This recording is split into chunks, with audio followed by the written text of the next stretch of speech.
In the early 1920s, one invention would signal the start of the modern era and the dissemination of information around the world.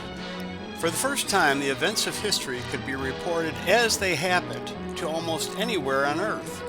While this invention had been around since just past the turn of the century, it was during the Roaring Twenties that it began to change the world.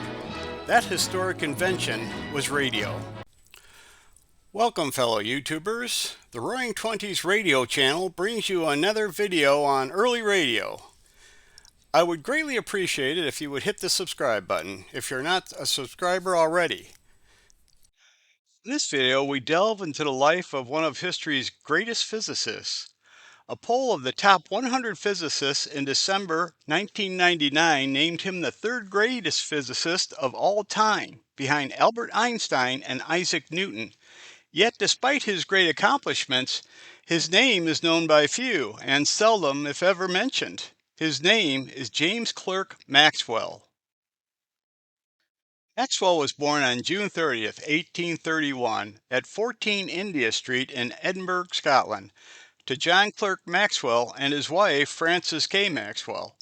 The Maxwells had married in their late 30s, and Frances was nearly 40 years old when she gave birth to James. James' parents had written about him when he was just 3 years old, telling of how James was a happy and inquisitive child. He wanted to know how everything worked. Growing up in the Victorian era, James's mother Frances was responsible for seeing to his education. In 1839, at age 8, he had extensive knowledge of the writings of English poet John Milton and had memorized the Bible. Tragedy struck the Maxwell family that same year as Frances was diagnosed with abdominal cancer and died shortly after an unsuccessful operation at the age of 47. After her death, James' father and his father's sister-in-law took over guiding his education. John Maxwell took his son James to a demonstration of magnetic force and electric propulsion by Robert Davidson, a Scottish inventor that had built the first electric locomotive back in 1837. Seeing the demonstration had a deep effect on the young James. Later, James would attend the Edinburgh Academy, where he gained a strong interest in geometry. At age 13, he would win the school's math medal and first place prize for English and poetry. James wrote his first scientific paper at age 14, and at age 16 he would leave the Edinburgh Academy to attend the University of Edinburgh in 1847. The Maxwell family was living at the Glenlair House on the estate of Middleby, an estate his father had inherited. In 1850, James would begin attending Cambridge University in England. By 1854, Maxwell had graduated from the University of Trinity at Cambridge and had 2 scientific papers published. One was Maxwell's paper on experiments on color, which would explain the combining of red, blue, and green light to produce white light. The second was titled On Faraday's Lines of Force. Maxwell had simplified English scientist Michael Faraday's lines of force theory on magnetic and electric effects, reducing the relationship down to 20 equations. Those equations predicted the existence of waves of oscillating magnetic and electric fields that traveled through space, a form of electromagnetic radiation, which is now referred to as radio waves. 1861 was a big year for Maxwell. Based on his theory laid out in the scientific paper Experiments on Color, Maxwell created the first permanent color photograph. That same year, his paper titled On Physical Lines of Force was published, providing the concept of electromagnetic induction. At the time, there was no way to test Maxwell's theory, but later the experiments of scientist Heinrich Hertz would prove Maxwell's theory. At age 25, Maxwell would become a professor at Marischal College in Aberdeen. Maxwell was the youngest professor at the college, a good 15 years younger than any other professor. On January 2nd, 1858, Maxwell married Catherine Mary Dewar at Old Macar in Aberdeen, Scotland. Dewar was a physical scientist who would work with Maxwell on many of his accomplishments.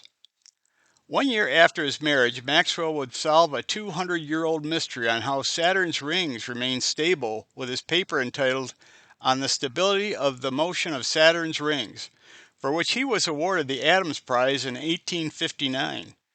The paper's theories were later verified by the Voyager 1 flyby of Saturn in November of 1980, 121 years later. Maxwell would go on to write over 100 scientific papers and 4 books. In 1879, James Clerk Maxwell became ill and died in Cambridge, England on November 5, 1879, of abdominal cancer. He died of the same disease at the same age as his mother Frances.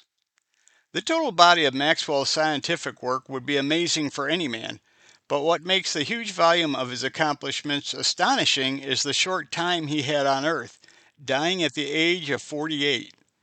Maxwell was buried with his parents at the Parton churchyard in Galloway, Scotland. His widow Catherine would join them after her passing in 1889. Their marriage had produced no children.